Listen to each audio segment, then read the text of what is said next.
بسم اللہ الرحمن الرحیم صلی علی سیدنا محمد وعلی آل محمد ادرکنا یا رسول اللہ صلی اللہ تعالی علیہ وسلم۔ پرسوں میں نے جو حدیث بیان کی تھی ان کا خلاصہ یہ تھا کہ اللہ کے رسول صلی اللہ تعالی علیہ وسلم نے ارشاد فرمایا کہ موت انسان کے سر پہ منڈلا رہی ہے، پھر بھی اس کی امیدیں بہت لمبی لمبی ہیں۔ اس حدیث کا مطلب تھا کہ انسان کو لمبی آرزوؤں میں نہیں کھونا چاہیے، بلکہ اسے اپنی موت کی تیاری کرنا چاہیے۔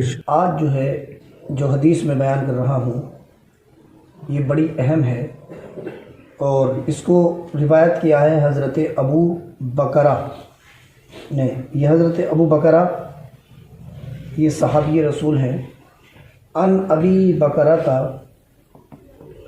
ان رجلا قال یا رسول اللہ ای الناس خیر قال من طال عمره وحسن عمله قال فای الناس شر قال من طال عمره وساء عمله۔ حضرت ابو بکرہ رضی اللہ تعالی عنہ سے روایت ہے، وہ کہتے ہیں کہ ایک آدمی اللہ کے رسول صلی اللہ تعالی علیہ وسلم کی بارگاہ میں آیا، اور آنے کے بعد اس نے ایک سوال کیا سرکار سے، ایک بات پوچھی۔ وہ بات کیا تھی وہ آپ سنیں۔ کہتے ہیں ایک آدمی آیا اور آنے کے بعد اس نے اللہ کے رسول صلی اللہ تعالی علیہ وسلم سے عرض کیا، یا رسول اللہ ای الناس خیر، سرکار یہ بتائیے کون سا آدمی سب سے اچھا ہے۔ یہ سوال کیا کہ سرکار یہ بتائیے کون سا انسان سب سے اچھا ہے۔ تو اس سوال کا سرکار نے جو جواب دیا وہ آپ جواب سنیں۔ کیا سوال کیا؟ سب سے اچھا آدمی کون سا ہے؟ تو سرکار نے جو جواب دیا وہ جواب سنیں۔ سرکار نے فرمایا من طال عمرہ وحسن عملہ، سرکار فرماتے ہیں جس کی عمر لمبی ہو اور اچھے کام کرتا ہو، جس کی زندگی لمبی ہو اور کام اچھے ہوں، تو وہ انسان سب سے اچھا انسان ہے۔ کیونکہ عمر لمبی ہوگی، کام اچھے ہوں گے، تو اس کے نامہ اعمال میں بہت زیادہ نیکیاں اکٹھی ہو جائیں گی، اور عمر لمبی ہوگی، کام اچھے ہوں گے، تو اس سے دوسروں کو بھی فائدہ ہوگا۔ وہ فائدہ یہ ہوگا کہ وہ اپنی لمبی زندگی میں دین کی خدمت کرے گا، دین کے کام کرے گا، دوسرے لوگوں کے کام آئے گا، تو خود اس کا بھی فائدہ ہوگا، دوسروں کا بھی فائدہ ہوگا۔ تو سوال کیا تھا پھر بتائیے، کیا تھا سوال؟ سب سے بڑھیا آدمی کون سا ہے؟ تو سرکار نے کیا جواب دیا؟ جس کی عمر لمبی ہو اور کام اچھے ہوں وہ آدمی سب سے اچھا ہے۔ پھر اس نے عرض کیا یا رسول اللہ فأی الناس شر، سرکار آپ نے یہ تو بتایا ہی ہے کہ سب سے اچھا آدمی کون سا ہے، یہ بھی بتا دیجئے سب سے برا آدمی کون سا ہے۔ یہ دوسرا سوال کیا۔ تو سرکار نے جو ابھی جواب دیا تھا اس کا اپوزٹ جواب کیا؟ جس کی عمر لمبی ہو اور کام برے ہوں۔ کیا جواب دیا؟ من طال عمرہ وساء عملہ، جس کی عمر تو لمبی ہو لیکن لمبی عمر میں کام غلط کرتا ہو، کام برے کرتا ہو، تو وہ آدمی سب سے برا ہے۔ کیونکہ ایسا آدمی جتنا جیے گا اتنی زیادہ گناہ کرے گا۔ تو اس حدیث کا خلاصہ اور اس حدیث کا مطلب بھی یہ ہوا کہ اللہ نے ہمیں جتنی بھی زندگی دی ہے اس زندگی میں ہمیں نیک اعمال کرنے چاہیے، اور حتی الامکان گناہوں سے بچنا چاہیے۔ اب نیک اعمال کیا کیا ہیں؟ تو دیکھیے ایک حدیث ہے، حضرت ابو ذر سے روایت ہے، عن ابی ذر قال اخذ یدی رسول اللہ صلی اللہ علیہ وسلم وقال یا ابا ذر انی اوصیک بتقوی اللہ۔ حضرت ابو ذر کہتے ہیں کہ مدینہ شریف میں سرکار دو عالم کے ساتھ میں تھا، کہتے اخذ یدی رسول اللہ، میرے مصطفیٰ نے میرے ہاتھ کو پکڑ کر مجھ پہ کرم فرمایا۔ وہ کتنے خوش نصیب ہوں گے جن کے ہاتھوں کو مصطفیٰ نے پکڑا ہوگا۔ جس جگہ نبی کا ہاتھ لگ جائے پھر اسے جہنم کی آگ نہیں جلا سکتی ہے۔ کتنے خوش نصیب لوگ تھے وہ، کہتے میرا ہاتھ پکڑا، ہاتھ پکڑ کے فرمایا، سرکار نے کیا؟ سرکار نے فرمایا کہ یا ابا ذر انی اوصیک بتقوی اللہ، اے ابو ذر میں تمہیں وصیت کرتا ہوں، میں تمہیں حکم دیتا ہوں کہ جب تک تم زندہ رہنا اللہ سے ڈرتے رہنا۔ یہ نیک کام ہے۔ اور پھر سرکار نے فرمایا وبذل السلام، اور میں تمہیں سلام کو عام کرنے اور سلام کو پھیلانے کا حکم دیتا ہوں۔ اور پھر فرمایا ولین الکلام، اور تمہیں نرمی کے ساتھ گفتگو کرنے کا حکم دیتا ہوں۔ اور پھر فرمایا سرکار نے کہ تمہیں قرآن کے حلال کو حلال جاننے، حرام کو حرام جاننے کا حکم دیتا ہوں۔ جن چیزوں کو قرآن نے حلال کیا انہیں حلال جاننا، جنہیں حرام کیا ہے انہیں حرام جاننا۔ اور پھر سرکار نے فرمایا میں تمہیں پڑوسیوں کے ساتھ حسن سلوک کرنے کا حکم دیتا ہوں۔ یہ سرکار نے فرمایا۔ یہ اچھے کام ہے، اللہ سے ڈرنا اچھا کام ہے، سلام کو عام کرنا اچھا کام ہے۔ حدیث پاک ہے، قرآن شریف کی آیت 5ویں پارے میں وَإِذَا حُيِّيتُم بِتَحِيَّةٍ فَأَحْسِنُوا مِنْهَا أَوْ رُدُّوهَا، جب تمہیں سلام کیا جائے تو تم اس سے بہتر جواب دو یا ویسا ہی جواب دو۔ مطلب ہم نے کہا السلام علیکم تو اس سے بہتر جواب ہوگا وعلیکم السلام ورحمۃ اللہ۔ ہم نے کہا السلام علیکم ورحمۃ اللہ وبرکاتہ، تو چونکہ اتنے ہی الفاظ حدیث کے اندر ہیں تو آپ بھی ایسے ہی جواب دیجئے۔ ہم نے کہا السلام علیکم تو بہتر جواب ہے وعلیکم السلام ورحمۃ اللہ۔ ہم نے کہا السلام علیکم ورحمۃ اللہ تو بہتر جواب ہے وعلیکم السلام ورحمۃ اللہ وبرکاتہ۔ کچھ لوگ اس میں ومغفرتہ بھی جوڑ دیتے ہیں، لیکن جو ہے احادیث کریمہ میں ومغفرتہ کے بھی الفاظ آئے ہیں ایک حدیث میں۔ اور کچھ لوگ جو ہے آج کل کچھ ایسے پیر ہیں جو اور لمبا جوڑ دیتے ہیں اس میں، وعلیکم السلام ورحمۃ اللہ وبرکاتہ، جنت مقام دوزخ حرام جنہیں کیا کیا اس میں جوڑ دیتے ہیں۔ ایسے سنا ہوگا آپ نے، مگر یہ سب جوڑنا جائز نہیں ہے اس طریقے سے، کیونکہ ہمیں وہی کام کرنا ہے جو اللہ اور اس کے رسول نے فرمایا ہے۔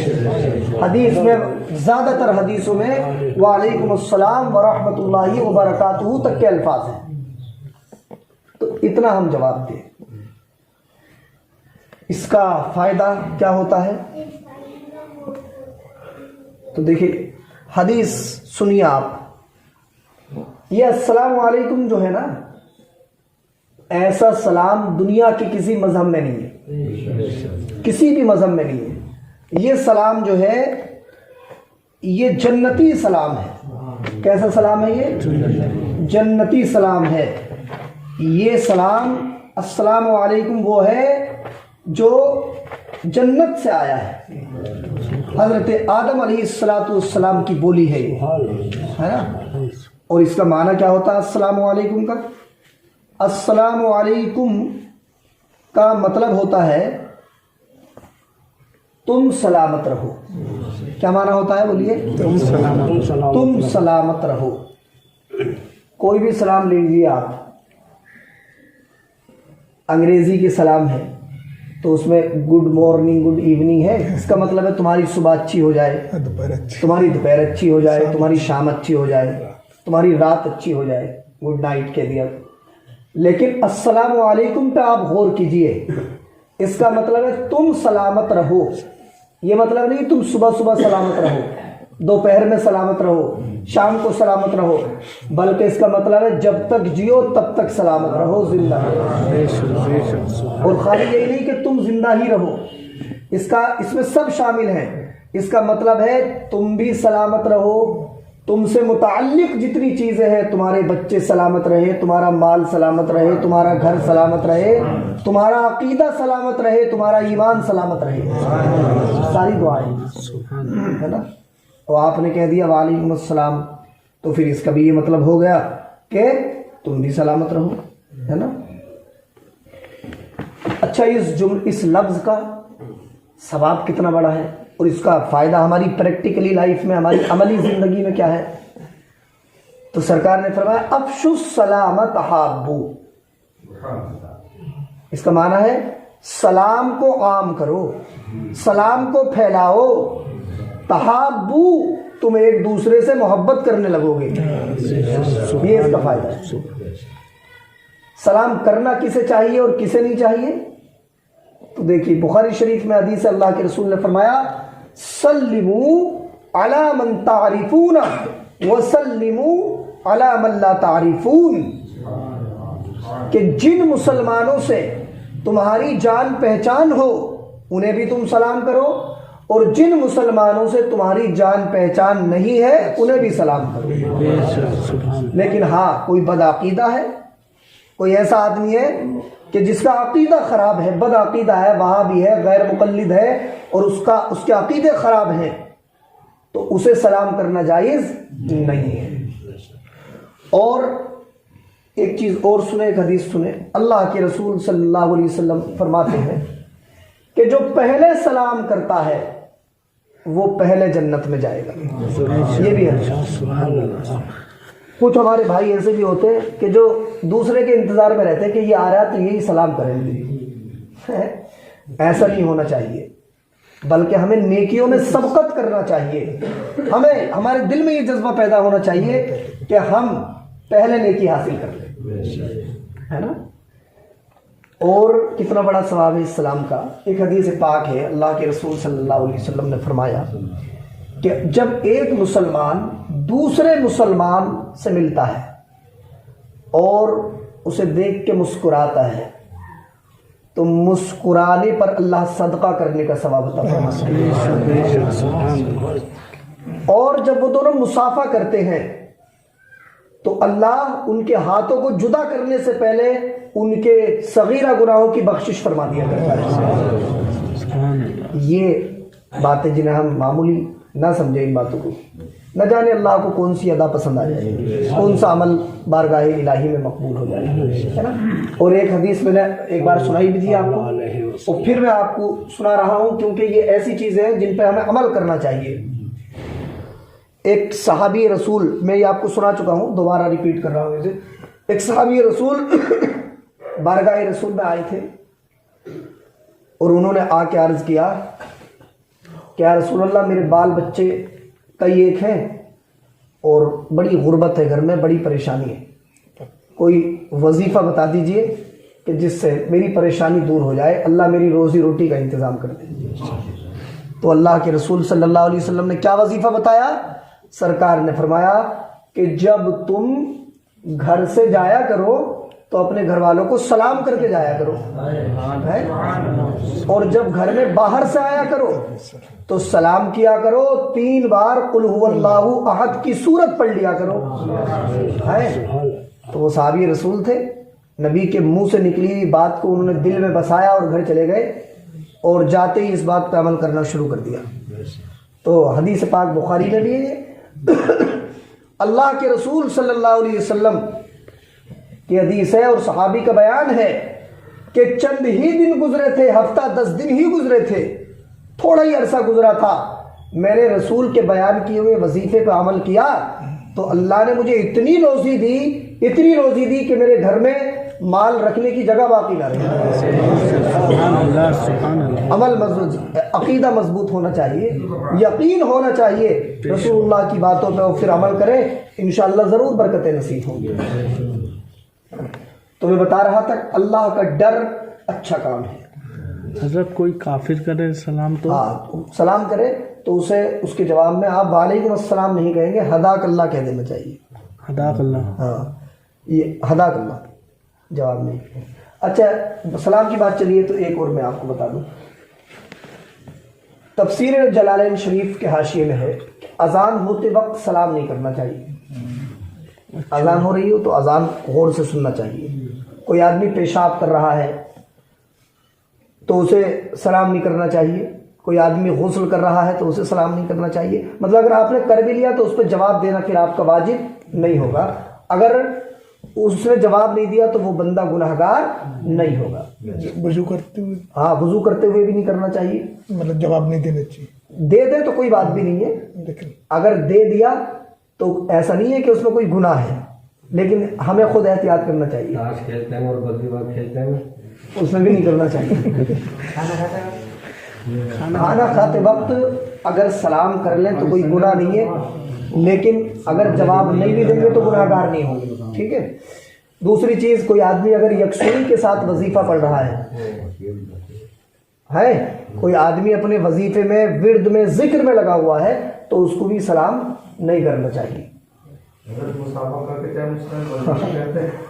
ہاں یہ چیز بھی ہے، دیکھیے مسافہ کرنا اچھی چیز ہے، سنت ہے نا، اور ثواب کا کام ہے، لیکن کوئی آدمی ایسا ہے جو پوری توجہ کے ساتھ اپنے کام میں لگا ہوا ہے تو پھر آپ بعد میں دوسرے وقت میں اس سے مسافہ کر لیں، اس وقت جو ہے اسے آپ ڈسٹرب نہ کریں کہ اس کے ہاتھوں کو لے کے آپ جو ہے اس سے مسافہ کرنے لگ جائیں تو اس کے کام میں خلل پڑتا ہے، تو اس چیز کا بھی خیال رکھیں۔ تو میں بتا رہا تھا کہ اللہ کا ڈر نیک کام ہے، ماں باپ کی خدمت نیک کام ہے، اور سلام کو عام کرنا نیک کام ہے، اور جو ہے نرم گفتگو کرنا یہ نیک کام ہے، اللہ کا ذکر کرنا نیک کام ہے۔ ان باتوں کا حکم دیا سرکار نے حضرت ابو ذر کو، اور پھر کن باتوں سے روکا؟ سرکار دو عالم صلی اللہ تعالی علیہ وسلم نے فرمایا کہ میں تمہیں گالی بکنے سے روکتا ہوں۔ کیسے فرمایا سرکار نے؟ گالی بکنے سے روکتا ہوں، یعنی میں تمہیں منع کرتا ہوں اس بات سے کہ تم گالی بکو۔ گالی بکنا کیا ہے؟ تو گالی بکنا حدیث پاک ہے، سباب المسلم فسوق وقتالہ حرام، مسلمان کو گالی بکنا گناہ کبیرہ ہے اور اسے قتل کرنا حرام ہے۔ اب کچھ لوگ مذاقوں میں گالی بک دیتے ہیں، کہتے ہیں یہ ہمارا بھتیجا لگتا ہے، ایسے مذاق کرتے ہیں اور اسے گالی بک دی، بولے بھتیجا ہے، چچا بھتیجوں میں تو چلتا ہی ہے۔ یہ چلنا چلانا کچھ نہیں ہے نا، جو بات شریعت کی نظر میں غلط ہے وہ غلط ہے، چاہے بھتیجا ہو، چاہے چچا ہو، چاہے کوئی بھی ہو۔ اگر ہم چچا لگتے ہیں، ہم بھتیجے کو گالی بکیں گے تو پھر اس کا سائیڈ ایفیکٹ بہت خطرناک ہوگا، اس کے دماغ میں یہی بات بس جائے گی ہمارے چچا بھی ہمیں بکتے تھے، پھر جب وہ چچا بنے گا تو وہ اپنا حق سمجھے گا بھتیجوں کو گالی بکنا۔ اس لیے ہمارے بڑوں کو ان چیزوں کو ختم کرنا ہے تاکہ بچے جو ہیں ان کی بھی یہ عادت نہ پڑے۔ اور سرکار نے فرمایا میں تمہیں جھوٹی گواہی دینے سے روکتا ہوں۔ کس سے روکتا ہوں؟ جھوٹی گواہی دینے سے روکتا ہوں۔ جھوٹی گواہی کیا ہے؟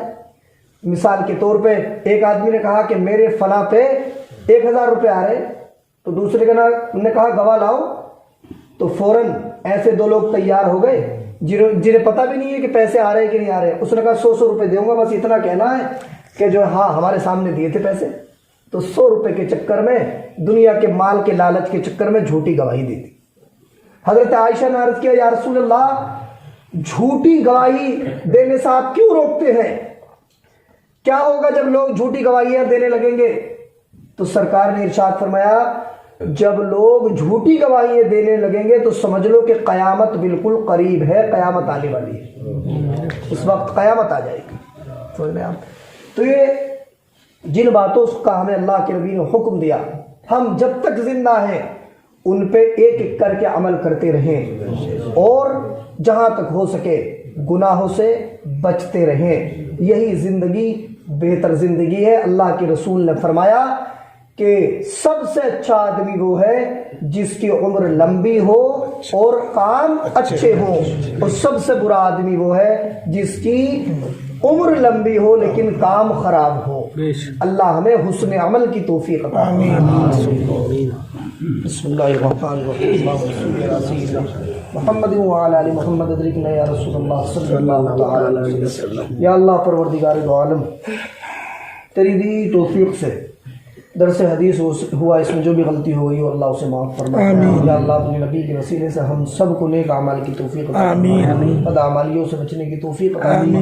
یا اللہ ہم جب تک زندہ ہیں پروردگار ہمیں نیک اعمال کی توفیق عطا فرما، برے اعمال سے محفوظ رہنے کی توفیق عطا فرما۔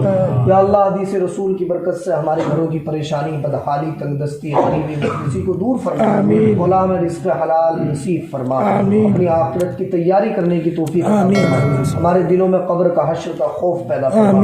صلی اللہ تعالی علی خیر خلقہ محمد و آلہ و صحبہ اجمعین۔